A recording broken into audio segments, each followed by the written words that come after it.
Hello friends, welcome to the Gupshup. Today we are here with the Gaurav Paswala and his upcoming movie is Part 3 which is releasing on 30th January. Let's hear from his experiences working with the Hiten Tejwani, Shraddha Dangar and the new directors. Okay, welcome to the Gupshup. Thank you thank you સૌથી પહેલા તો વાત કરીએ કે part 3 અને એમાં થોડું character જે માનવ રહેતાનું કેરેક્ટર છે was kind of a big difficult કારણ કે સબ્જેક્ટ એકદમ અલગ છે જે અત્યારની અપકમિંગ ગુજરાતી મૂવીઝ આવે છે એમાં સબ્જેક્ટ બહુ અલગ છે. હા હા તો હાઉ ઇટ ફીલ? સબ્જેક્ટ અલગ મને બહુ ગમે કારણ કે મારી હું કોશિશ કરતો હું કે મારી દરેક ફિલ્મ છે ને મારી આગલી ફિલ્મો કરતાં અલગ હોય કંઈક નવું એ ફિલ્મ પ્રોવાઈડ કરે એટલે સબ્જેક્ટ તો અલગ હતો જ but character was very different કારણ કે યુઝ્યુઅલી અત્યાર સુધી મેં જેટલું પ્લે કર્યું એ બહુ કંઈક ને કંઈક અતરંગું હોય પણ આ ક્યાં તો હીરો હોય ક્યાં તો કંઈ ફ્લેમ્બોયન્ટ હોય ક્યાં તો પછી દાઢીવાળો હોય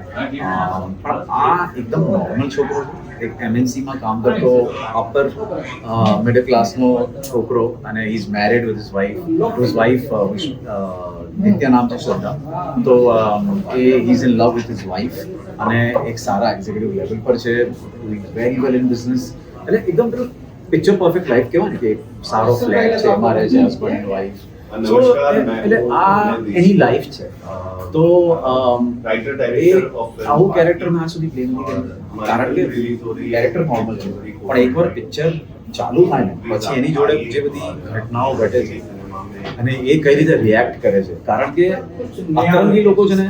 જ્યારે તમે પ્લે કરો ત્યારે તમારી પાસે સ્કોપ બહુ હોય ગમે તેમ રિએક્ટ કરો પણ જ્યારે તમે એકદમ નોર્મલ વ્યક્તિ પ્લે કરો તો તમારો સ્કોપ બહુ નાનો હોય રિએક્ટ કરવાનો નહીં તો આવું થોડી હોય આ થોડી ચાલે આ આવું થોડી હોય સો એ સ્પેસ તમારા માટે બહુ ઓછી હોય અને ડિફિકલ્ટ પિક્ચર થી કરવાનું કેમ કે બહુ ઇન્ટેન્સિટી બહુ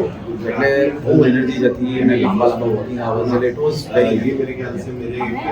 જ્યારે તમે વાત કરી છે લાંબા વર્કિંગ આવર્સ અને ઇન્ટેન્સ હોય તો એવું બધું થાય કે આ તો નીચે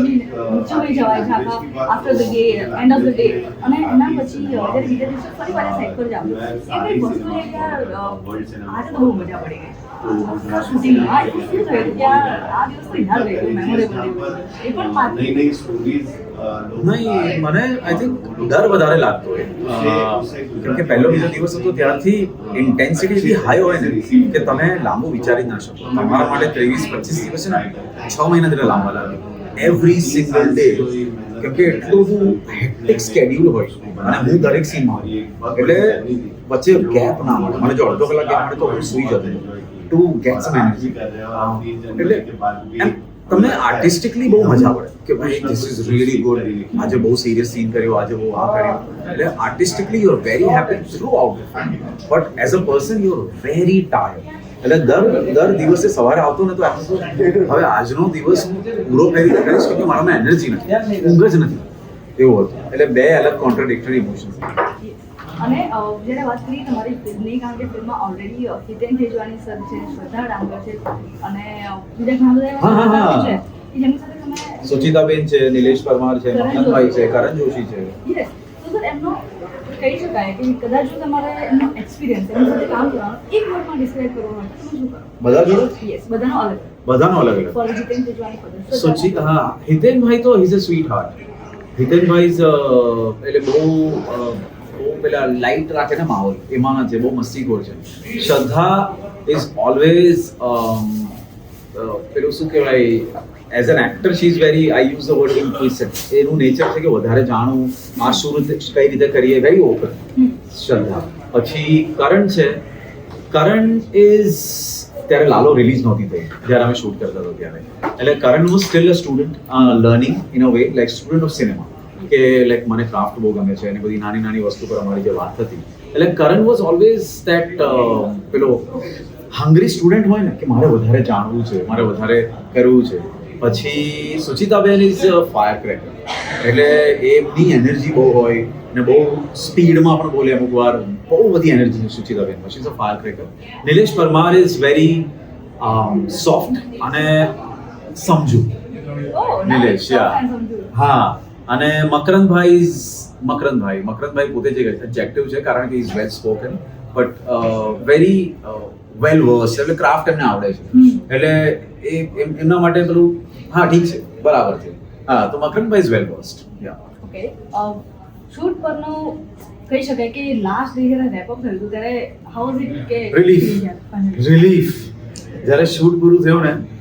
ત્યારે રિલીફ હતી કારણ કે આઈ પર્સનલી ફેલ્ટ કે યાર આ સ્પેસમાં પાછું નથી આવું કેમ કે it was very dark space it was very intense એટલે ઇન્જરી પણ થઈ હતી એક બે એટલે તમને હજુ આઈ ડોન્ટ નો તમે ટ્રેલરમાં છે કે નહીં કાચ તોડવાવાળો એક સીન છે તો એકચ્યુઅલમાં કાચ તોડ્યો છે તો અહીંયા આખી હાડકું ખસી ગયું હતું ઇન્જરી પણ થઈ હતી એટલે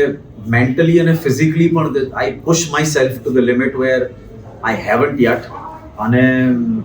સો જ્યારે પૂરી થઈ ને ત્યારે લાઈક આઈ વોઝ પ્રેઇંગ કે યાર આને છેલ્લો સીન એ લોકો રાખ્યો હતો સૌથી ઇન્ટેન્સ સીન સૌથી છેલ્લા હતો એટલે પેલું તમને ડર લાગે કે યાર આવવાનો છે અને જ્યારે આવ્યો અને પત્યું દેવસ લાઈક ચલો ફાઇનલી હો ગયા